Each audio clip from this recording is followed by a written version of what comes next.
நம்ம ஊர்ல எல்லாம் சண்டை போட்டுக்கிட்டே இருந்தாக்க உண்மையா தூய் ஆவியை பெற்றுக்கொண்டவர்களா? அன்னைக்கு தூய் ஆவி இறங்கி வந்த உடனே ஒரு மொழியில பேசினாங்க. 16 ஊர்ல இருந்து வந்தவங்க 16 மொழியில புரிஞ்சுக்கிட்டாங்க. இன்னைக்கு அப்பா பேசுறது மகனுக்கு விளங்கல, அப்பாவுக்கு எதிராக சண்டை, மகனுக்கு எதிராக சண்டை. இதெல்லாம் கிறிஸ்தவன் சொல்லணுமா? ஆண்டவர் என்ன சொல்றார்?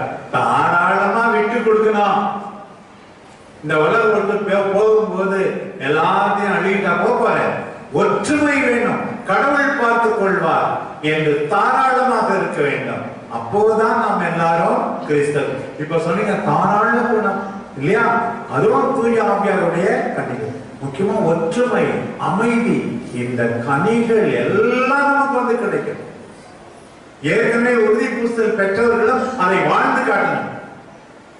நான் என்ன கேள்விப்படுவது, சந்தாரப்பட்டி மக்களா ஒற்றுமையா இருப்பாங்க, அந்த பங்கு தந்தைக்கு நன்றாக ஒத்துழைப்பார்கள்.